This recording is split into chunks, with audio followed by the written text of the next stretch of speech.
안녕하세요. 예수비전성일교회 안희한 목사입니다. 문재인 정부가 외식 쿠폰을 발행하잖아요.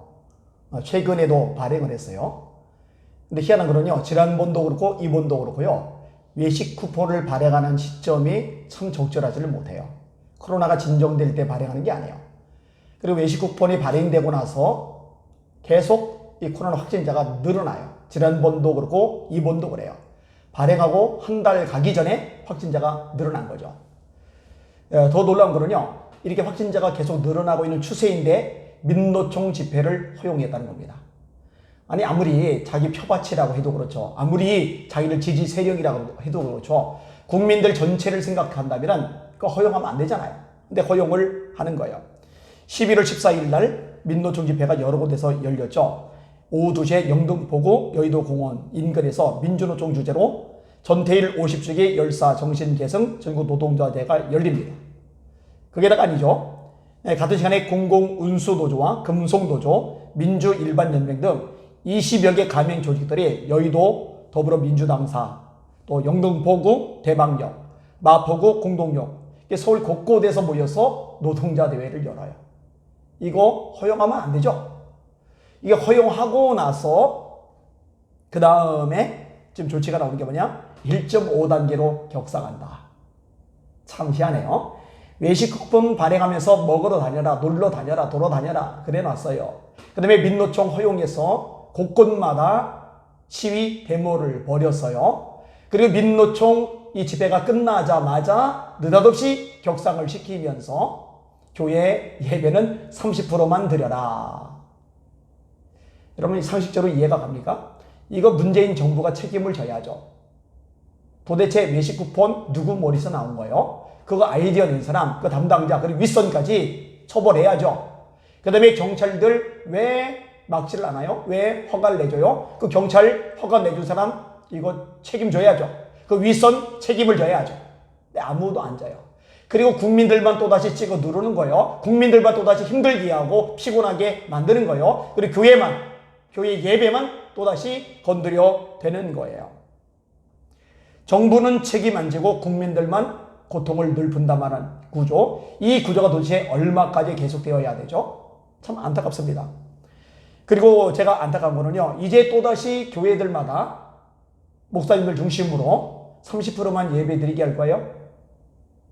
지난번에도 그랬고 그전에도 그랬으니 뭐 이제 와서 뒤늦게 정부 방침 못 따르겠다, 우리는 예배 드리겠다 이렇게 나오기 애매하니까, 민망하니까 또다시 정부 방침대로 30%로 확 줄일 거예요. 정부가 늘리라면 감사합니다 하고 늘리고, 정부가 줄이라면은 예 순종하겠습니다 하고 줄이고, 계속 이런 패턴으로 갈 거예요. 지금이라도 좀 일어납시다. 지금이라도 좀 목소리를 냅시다. 지금이라도 좀 싸웁시다. 지금이라도 정부 똑바로 하라고 책망이라도 좀 합시다. 그래야 살아있는 교회 아니겠어요?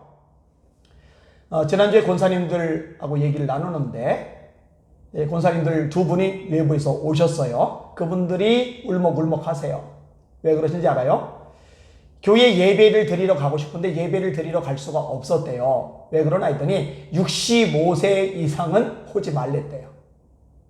그래서 65세 넘으신 분들이라 교회를 너무너무 가고 싶은데 오지 말라고 그러니까 가슴앓이 하면서 눈물 지으면서 지내다가 도대체가 견딜 수 없어서 저희 교회 예배를 드리러 오신 거예요. 제가 잘 오셨다고 그랬어요. 말이 안 되죠. 내 집은 만민이 기도하는 집이라 하셨는데 65세 이상은 오지 말라. 이건 도대체 누구 머리에서 나온 거예요? 이름만 대면은 알만한 유명한 교회입니다. 또 한 분은요, 교회에 딸을 데리고 갔어요. 그런데 그 교회에서 그 딸이 등록된 교인이 아니라고 들어오지 말랬대요. 아니, 그러면은 전도돼서 전도 대상자 데리고 가면은 못 들어가겠네요. 왜냐면 전도 대상자는 교회 등록이 안 됐을 테니까. 교회에 가야 등록을 하잖아요. 등록을 해야 등록 신자가 되잖아요. 근데 이제 전도돼서 나오는 사람은 당연히 등록이 안 돼 있죠. 근데 등록이 안 돼 있다는 이유로 가지 말래요? 들어오지 말래요? 심지어 딸조차 들어오지 말라는데 다른 사람 당연히 못 들어오겠죠. 아니, 천하보다 귀한 영혼이라면서요. 그 한 영혼을 위해서 모든 걸 걸어야 될 거 아니에요? 그런데 정부 방침이라고 들어오지 말라고 문에서 밀어내요? 도대체 어쩌다가 한국교회가 이렇게 됐는지 모르겠어요.